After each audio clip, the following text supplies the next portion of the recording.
but we're going to go ahead and get started. Hi, everyone. We're excited to be here with you today. Just to let you know, we are recording this. So if you join in, if you are worried that you're going to miss something or you have to leave or you want to join later, we will be recording it and we'll let you know where it is going to be hosted. But we're going to go ahead and get started. My name is Ashley Jones, and happy Video Games Day. I am the Director of Alumni Engagement for the College of Humanities and Sciences. I'm excited to welcome you to She's Got Game, a Q&A with video game writer and VCU alumna Anna Webster. Anna Webster is a 2017 graduate of VCU, where she majored in English. Anna is currently a video game writer whose previous work can be seen on the Foglands and Vampire the Masquerade Bloodlines 2.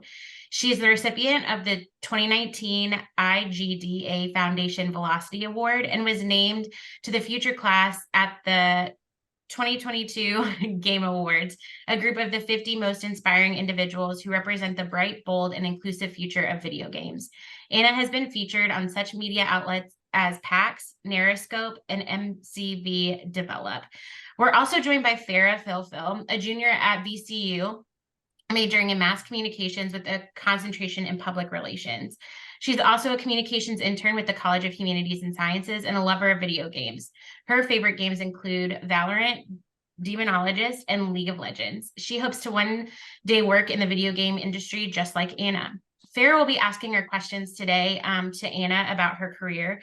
We have some questions already set, but please be sure to drop any questions in the chat. We'll be monitoring that throughout, and then we'll save those for the end. So I'm going to go ahead and turn it over to Farah. Yeah, hi guys, and thank you for joining, and thank you, Anna, for joining us. The first question that we have is, when did you fall in love with video games?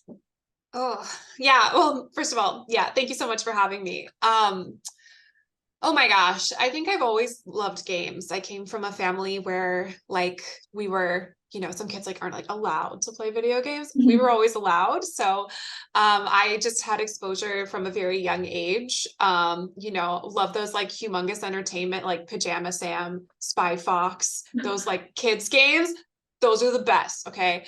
So I think I've always really loved them, and they've always been a hobby for me. I never set out to become a game developer, and then it just kind of happened. So it just kind of made sense. I've always loved them. I think a lot of people our age and younger, they're just a part of our life.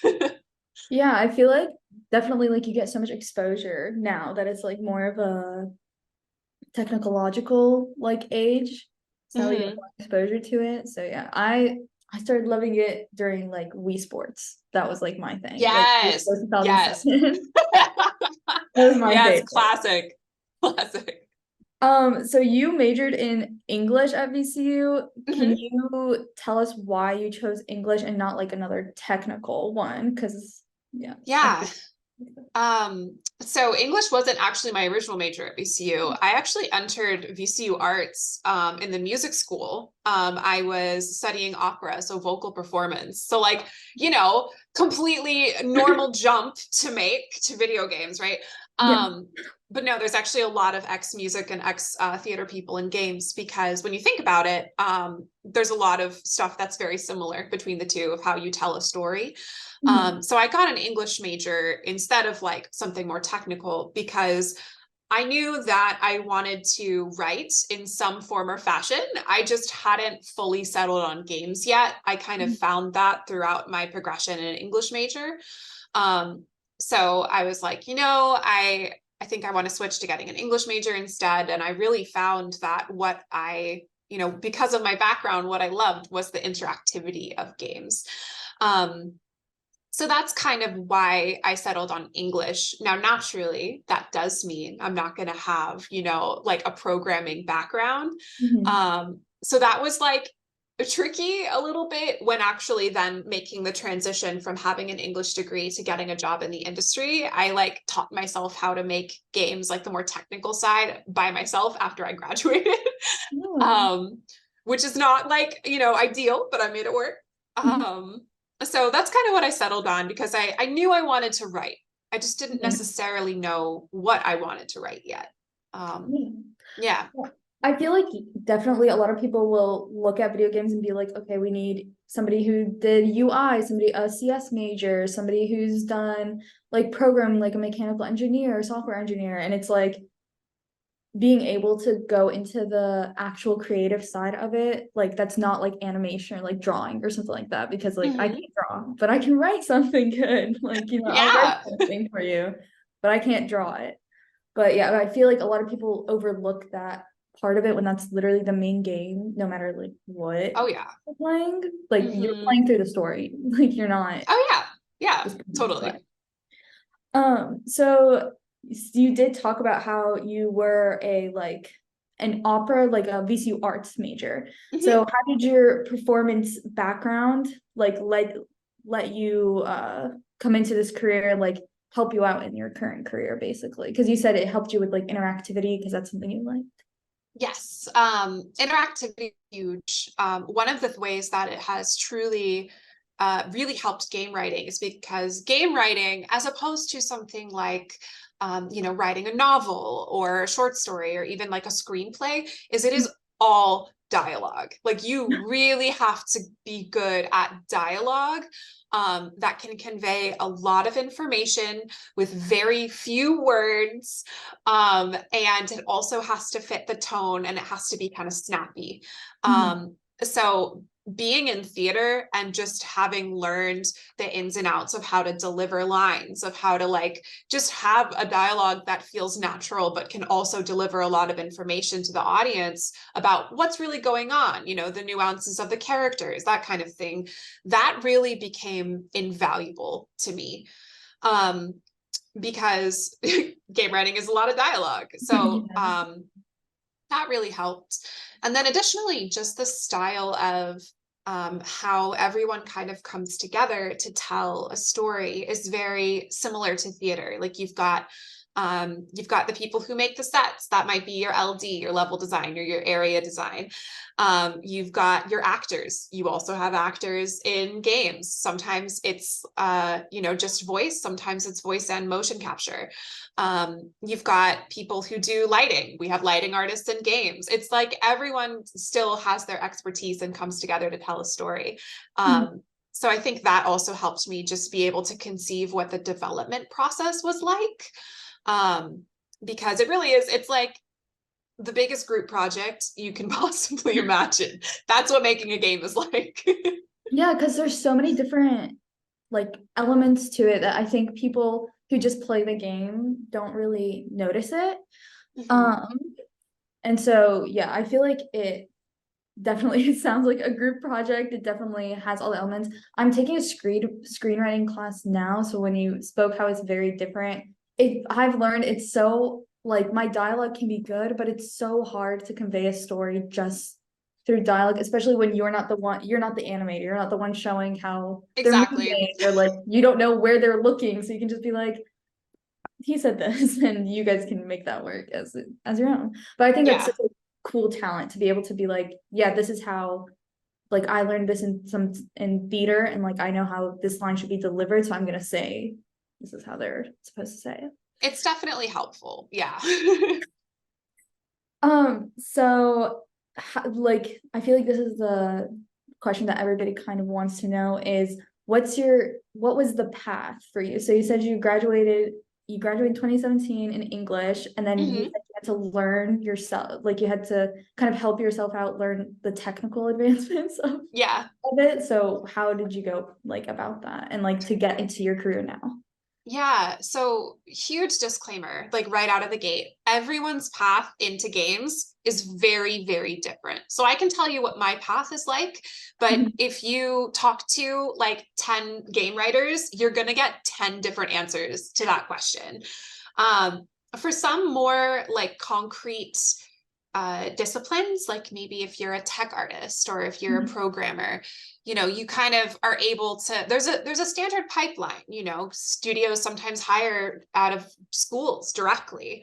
But when you're doing things that are more creative, like if you're doing art or if you're doing especially like art and like concepting or narrative, there's not really a set pipeline, and that's both a blessing and a curse.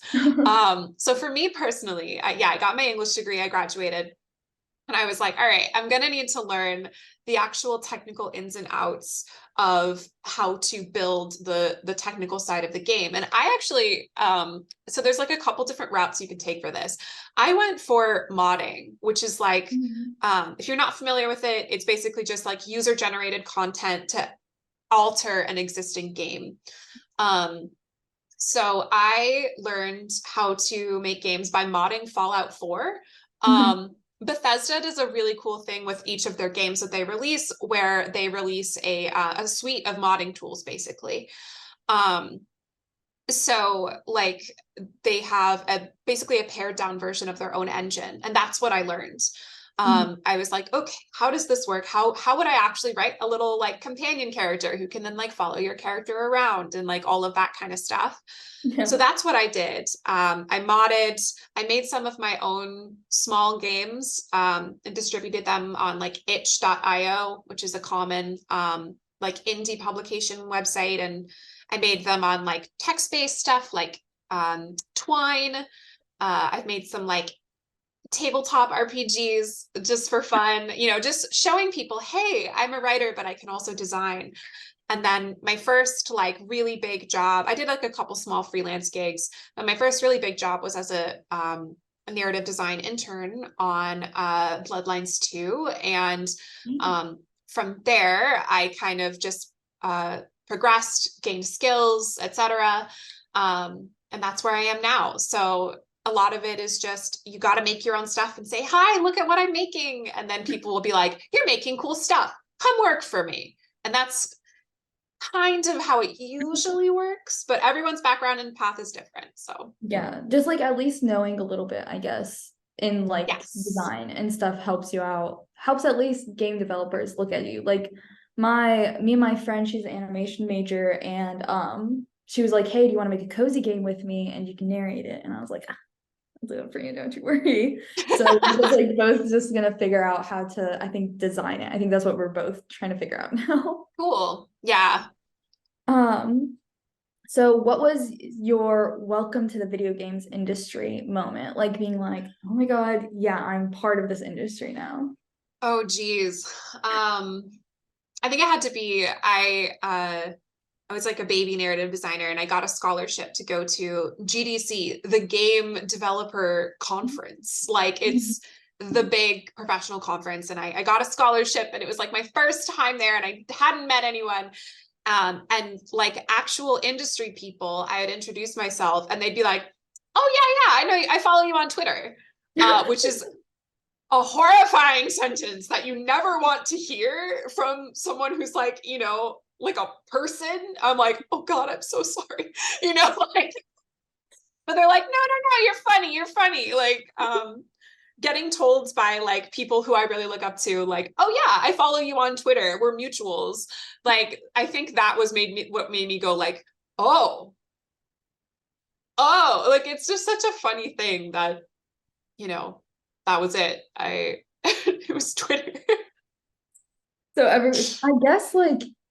guess that makes a lot of sense, to be honest, to being able to show yourself on a social media platform. And I feel like Twitter is so easy to kind of be like, Yeah, yourself a little bit more than like Instagram, where you have to post a photo, or like TikTok, where you have to make a video and nobody's gonna want to look at that.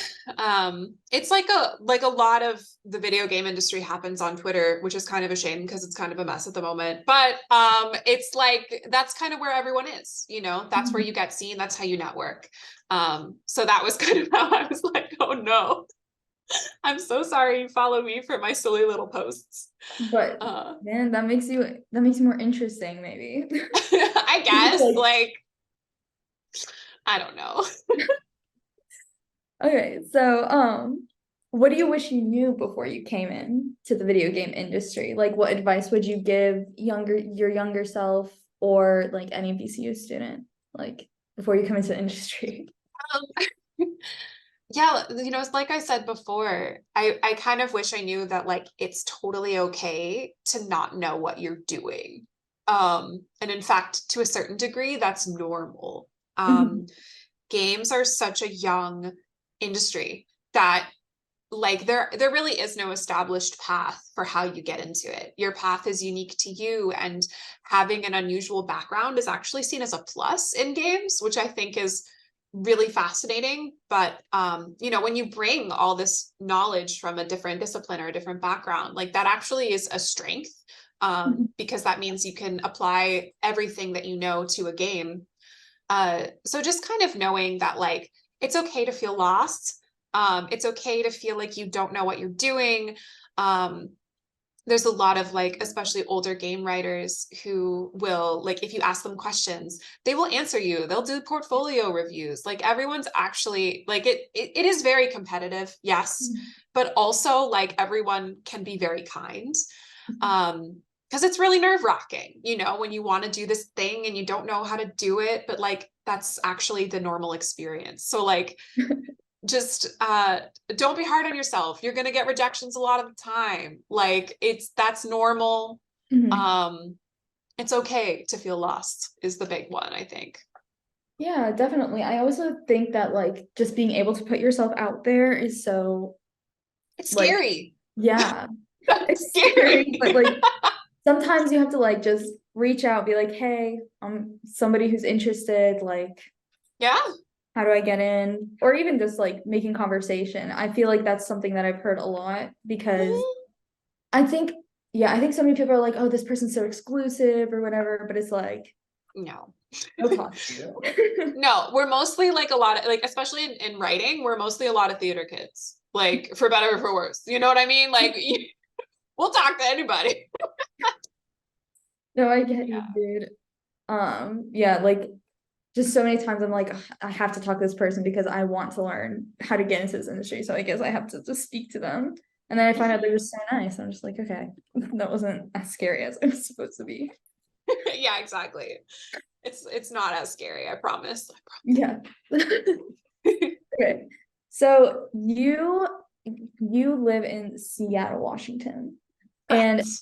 that's like basically that's like a pretty big city. It's because it's like up and coming now, like more Yeah. of a big city than it used to be. So do you think that you have to live in a big city, or do you think it's turning more into a remote industry now? There's definitely more remote options now. It used to basically be, people would joke that if you lived in the games industry, you were constantly moving between 4 cities, like your entire life. And that's Seattle, San Francisco, the LA metro area, and Austin. Like those are your four, and you move forever. But that's definitely not the case anymore.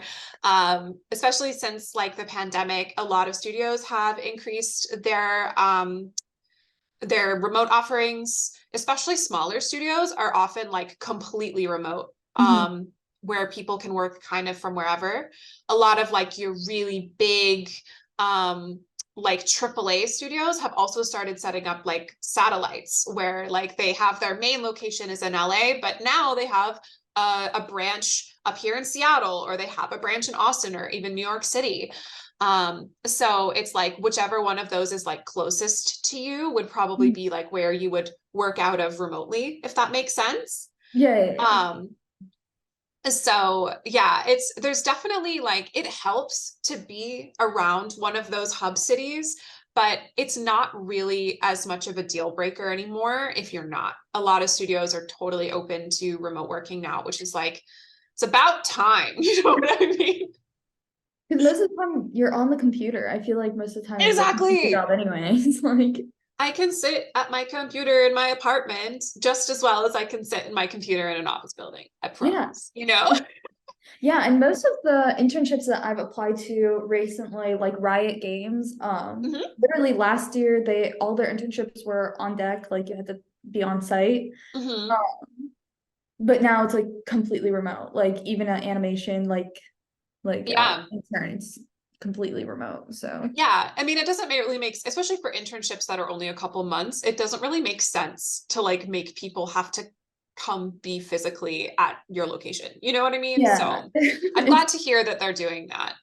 Yeah, and especially a big company like that, like seeing what they're Absolutely. doing like all remote. I was like, dang, the one that I applied to was like it was a game design intern, and they were like, yeah, remote. It's like, okay, I'll do it. Nice. Fine, I'll do it. Yeah, I love that. Yeah, like I know like Riot and Blizzard and like all those really big AAA companies. I'm glad they're doing that. And I'm glad they're doing internships more because we need those to make pathways for people who otherwise don't have them, like writers. Yeah, exactly. Like I'm like waiting for a writing one from Riot, but then like 2 years ago they had a writing one open, but I was a freshman, so I was like, I can't apply to this now. I'll It apply to depends on who they have on staff that's like Mhm. literally has the bandwidth to take on an intern. Like it's gonna vary, unfortunately. So I'm sorry. It's okay. We're gonna hope, we're gonna pray and hope that something comes up, trying to find something. One day, for sure. One day, my path will be one day. Yes, absolutely. So when you won your first award for narrative video game writing, what was your first thought? And did you feel that this was the field that you fit into? Like this was the mold that you wanted to stay in? Yeah, I think, let's see, my first one was probably Velocity in 2019, which is like, if you're a new person on the scene, the IGDA is the International Game Design Association. So they're like a pretty big industry body. And Velocity is specifically for people of underrepresented genders and backgrounds in the games industry. So I applied and I got the Velocity Award, which is like, hey, we see you're just starting out, and we want to say, as the IGDA, this person is like really good at what they do, and we should be encouraging this kind of thing, you know. I remember being a little like stunned, you know. I was like, oh, I got it. And when I showed up at GDC and at the IGDA like events and stuff like that, I remember talking to other narrative people and just feeling like, oh, these are my people, you know, like we get each other, we talk about the same things and we have similar interests. And I just remembered feeling this strange sensation, even though I was in San Francisco, which I've never been to before that event, and I didn't know anyone and I didn't know where I was, but I felt very at home. And I was like, this is it. You know, it's like sometimes I've referred to it as like that wedding dress feeling of like when you know it's the wedding dress, right? You're like, Yeah. that's the one. I felt it, except about a career. Which Yeah. that's like the epitome I think that everybody wants to get to. They're like, this is the Yeah. thing I want in a job, which like I've talked to a few people, like not in video games or anything like that. Like my cousins over winter break, over Thanksgiving break that we just had, and I was talking to one of them because he just got his job, but he was like complaining about it, and I was like, oh, then why don't you just find a job you like? And he was like, no, this one gives me a lot of money. And I was like, okay, but why don't you find a job that gets you a lot of money and you like it? And he's just like, I'd rather have money than like my job. And I was like, that's not. You can have both. Yeah, it's like you can have like, but he's just like, no, like I'd rather have money. Like that's it. Like having more money is more important to me. I'm like, okay, that's not how I feel. I'd rather, because I was like, you live half of your life working, like might as well do something you like to do, like, or at least like, passionate enough to like succeed in it. I don't know. It's like, okay, dude, don't talk to me about that. No, I get you. Yeah, it's true. Like, you know, I searched for a long time to find a job that felt right. You know, I thought being a performer really gave me that, but when you get to doing things on a professional level, it's very different. And I was like, ooh, I don't want to do this for the rest of my life. So you know, but I found it eventually. Sometimes it just takes a lot of searching. Like I said, being lost is sometimes like totally okay and actually a good thing.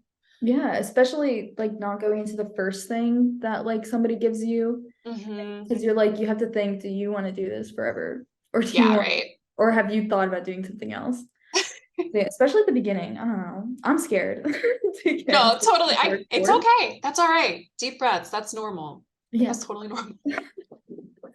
Okay. So what goals do you have for the future of narrative video game writing? And do you think being able to express a story through gaming will become as important as like cinema or books, like in the entertainment industry? Because I know it's been a decline recently. And do you think any game would be considered a classic story? Yeah. So let's see, for the future of game narrative, obviously, like I 100% think that we are already heading in this direction, but like historically, you know, video games have kind of been thought of a medium for white cis dudes. And that's just not true. The majority of people who play video games are actually not white cis dudes. And that also, like, it's not the majority of those who make them, but like more and more people of different backgrounds and genders are in the industry. And so seeing that reflected in the games that get made and really bringing that inclusivity and diversity into it, I think is really, really important. And as we continue to do that, yeah, games are becoming more of an actual cultural feature. You know, sometimes they're kind of still looked down on as like trash media, you know, but we already have some games that are seen as like a classic. Even though the industry is only like what, 25-ish years old, 30 years, like, yeah, it's still really young. But if you talk about Half-Life 2, everyone knows exactly what you're talking about because it's considered a classic at this point, you know? So I think that ultimately, yes, I think games will become like movies, because like people treated movies the way we treat games now. And that's being reflected in so many ways. And I think over time, you know, it's just the natural evolution of like using the new technologies to tell stories, and people our age grow up. I think we'll see those becoming much more of a common cultural item. So like, you know, we'll see more people in like nursing homes playing, you know, Grand Theft Auto 29 or whatever is out. I think that rules. So I hope that's the case, because games really they're incredible. Like they are the like chef's kiss of storytelling in my mind. So that's what I'd love to see. Yeah, same. I do hate that connotation that like it's like frat guys sitting at their Xbox, like ignoring their girlfriends or whatever. And that's like, yeah, that's like the audience that people think that go to video games. And obviously I take a video game studies class, and like you walk in there, you wouldn't see that. Like you it's see everybody. everybody, like everyone plays games now. Yeah, everybody in there, like if you saw them on the street, you wouldn't like be like video game nerd. Like you'd be like, you know, I feel like and I feel like that's a big thing for entertainment industries in general, where they're like, because like when you think of movies, you don't think of like a specific age or gender or anything like that. You're like, everybody goes to movies. You think of books, you don't think of an age or gender. There's genres, but like everybody can read a book, everybody can watch a movie. So I feel like everybody can play a video game. Totally. Translates that. Like it should like stand out more in the entertainment industry. Definitely. And we're getting there. We're getting there slowly but surely. Hopefully we get classics. People are like, this is a classic story, and they like pull out Diablo or something like that, and they're like, this yeah, it'll be interesting, like, you know, 50 years from now to see what really continues to stand the test of time. Yeah, who knows? Okay, and my last question before we get into like the Q&A and our rapid fire questions are, what do you think of the future of video games with AI or other technology? Yeah, so like AI in general has actually already been used in games for a long time. But what people talk about is like AI in games is very different than I think what people are talking about these days with like generative AI. So like AI has been used in games since their inception, because like enemy behaviors, how an enemy patrols or like how they attack, that is an AI, what we call an AI package. So that's AI. Or if you have any kind of like if the world is going to respond to you in any kind of way, like, oh, the player is doing this a lot, we should throw this at them, that's AI.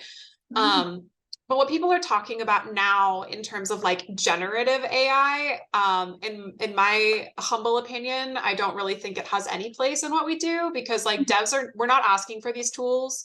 The people who are saying we should include AI in our games are always like execs who want it, you know, because like I'm a game writer. I love to write. Why would I want to outsource that to a machine? That's the part of the job that I really like doing. You know what I mean? Like, that's just no one's asking for that. Like, it just, Yeah. And then it just it doesn't feel like human enough, like if every time I read something in AI, I'm like, either somebody's really boring or somebody's really boring and doesn't have any feelings, or this is a robot that wrote it. Like you can tell, especially, which is why to me, I'm like, I don't understand how people can be like, oh yeah, AI is going to take over all creative jobs. No, everybody it can't do what we do. Yeah, everybody who sees like AI art, they're like, every comment like in Pinterest or something, like every comment is like, this is AI. And like you can tell that this is not something a human with emotions and feelings would make. Yeah, no, I actually recently talked to a reporter at Polygon about this specific like thing, because there's also like very big legal issues with using generative AI in games, because AI models, they have to be fed things in order to spit back what you want. The problem is that when they're being fed things, these things that they're being fed might be copyrighted materials that are used without the worker's consent. So like, if you're then using that to generate work in a game that you are then selling, like, that's violation of copyright law. You know what I mean? Like, it becomes really sticky really fast. And then additionally, like, the only reason that, in my opinion, I'm very like pro workers' rights in the games industry. A lot of reasons why they're pushing this kind of thing is because they want to be able to like run a skeleton crew of like writers and artists who mostly what they do is they clean up after an AI who, like, doesn't need to take sick days, that kind of thing. So it can be a corner cutting measure. And I think we need to push back against that when all possible. Anyway, soapbox over, but I don't really think it has any place in our industry, to be quite honest, except from like the ways that we have already been using it for in non-generative aspects. Yeah, definitely. Especially because a generative one, it makes sense to me because it's like challenging you in the game. It's not changing anything in the game. Or it's not like giving you a storyline that does not connect at all. Yeah. And I feel like everybody can just tell when something's written by AI or something's written by somebody else. Totally. All right. So we do have some Q&As that we have time. I'm going to go over. So somebody said that they're a lover of video games and a lover of writing. How does one go from writer of shorts and novels to video game writing? Are there any courses that you recommend? Yeah, that's a really tricky jump to make. A lot of people come from traditional writing backgrounds and then they go into game writing. So the biggest thing that you might need to really work with when you're trying to experiment with that transition is the interactivity. There are courses out there taught by people on like game writing. My own personal experience, I learned myself just by like messing around with things. So there's a lot of good free programs out there where you can experiment with making that transition of especially something like traditional that you've written and want to make that interactive. A really good free one is called Twine. It's great. It's a text-based engine. You do not need to know how to program. There's just basic logic markup and it's all text-based. So if you want to explore, okay, how might I take this thing and make it interactive? Or how might I want the player to like navigate the story by like clicking certain things to progress. So that's a really great place to just kind of play around. And it's free and you can really start to learn what might be satisfying for someone who is reading your work to still feel engaged. So that's the really tricky part, to keep that balance of interactivity with what you're traditionally writing.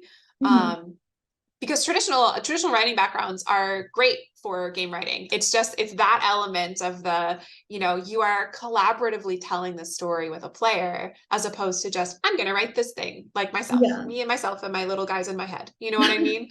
It's like whatever they choose, you kind of have to go along with like, and still be able to connect it back to the main story with like something that they choose and stuff. So me writing down like every program that you're talking about, by the way. No, I really encourage people just to give it a try. Have fun with it. Another really good one is called Bitsy.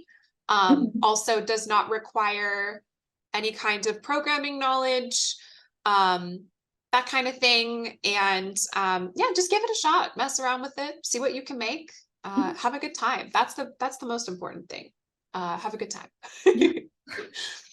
Okay, somebody else asked, similar to the theater industry, is game employment done on a project by project basis, or is it more common to find full-time consistent positions?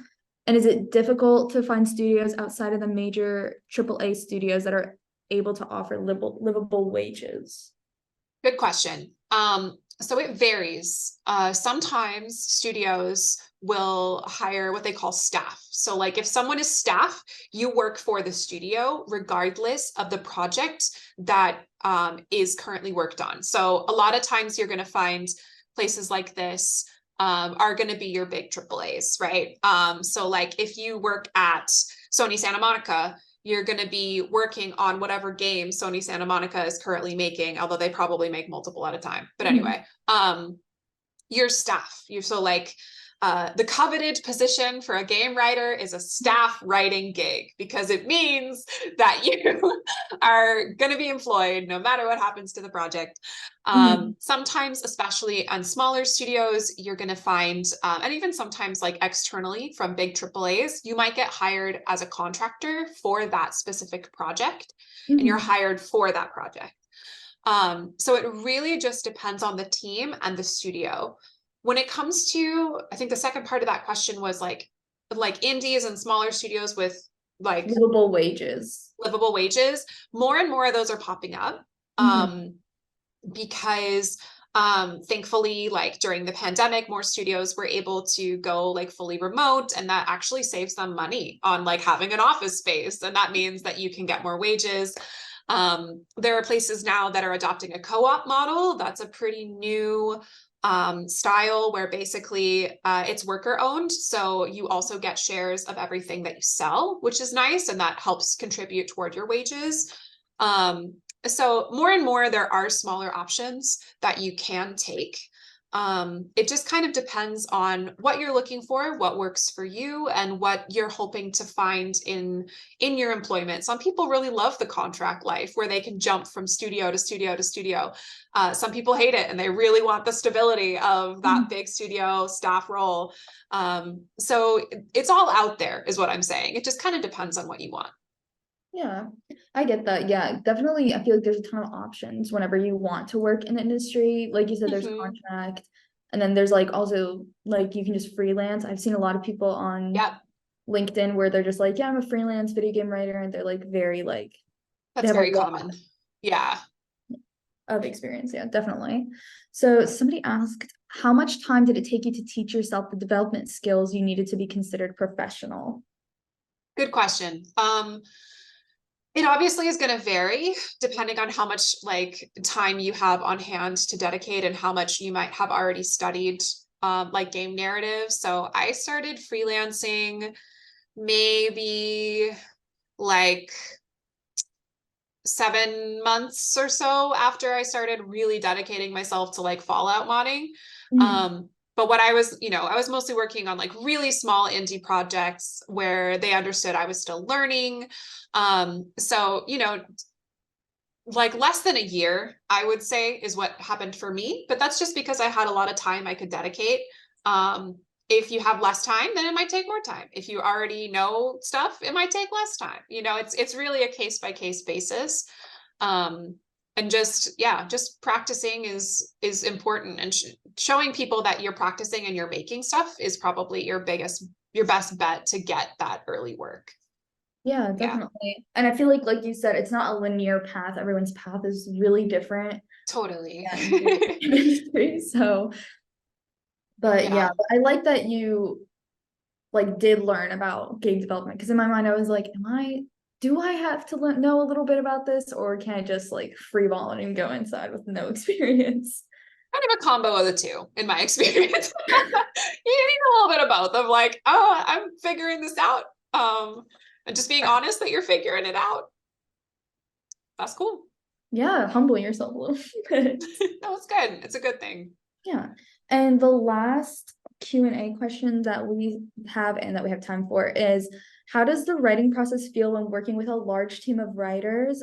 They're not familiar with collaborative writing as I've only participated in creative writing workshops, so curious to hear what the experience was like working in a specific area with a specific team, and did that affect your creative process anyways? Yeah. So when you're working in on a team, so usually like if you're working at a studio, you usually have a writer's room, similar to what you might have in like TV, I guess. So it does change your process a lot. You know, when you're a single like writer or traditional writer, it's just like I said, you and the dudes in your head.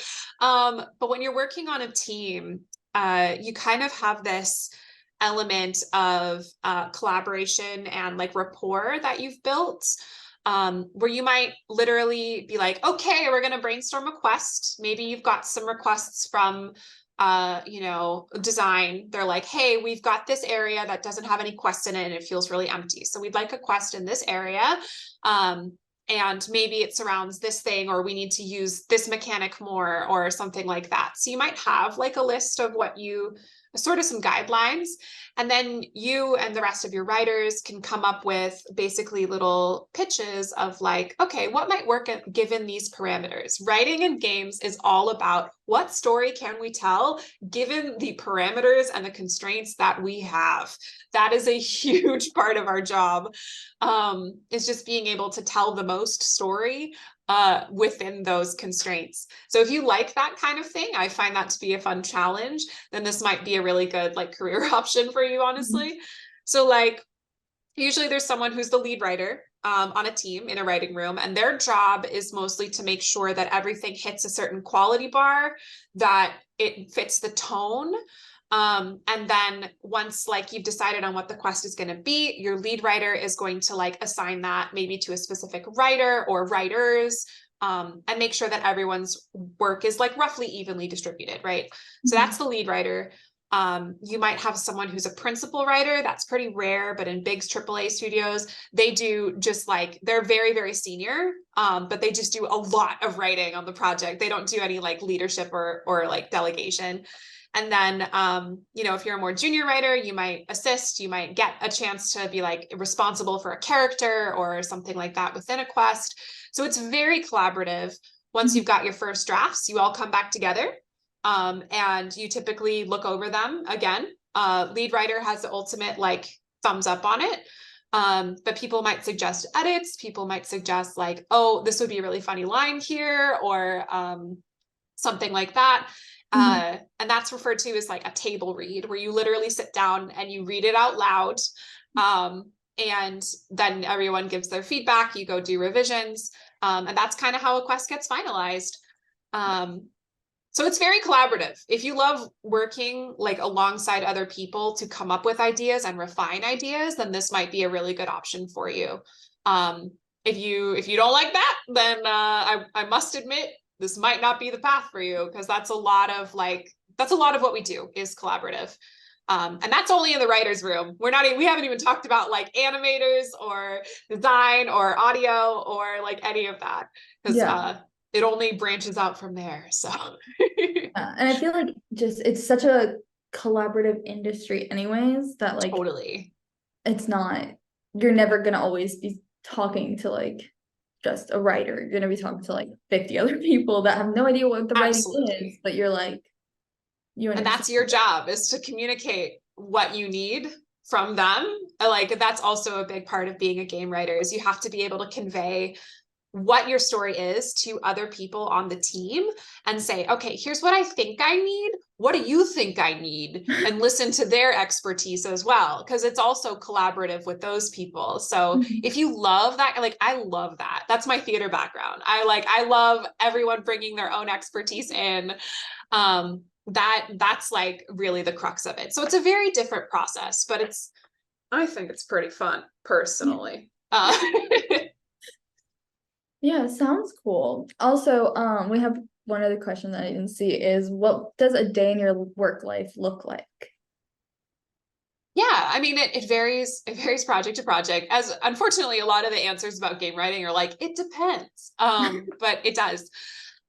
So like a typical day in my life might be in the mornings. We often have these things in the game industry that we call stand-ups, which is basically literally where you go to a meeting where everyone literally stands up and says, here's what I'm working on today.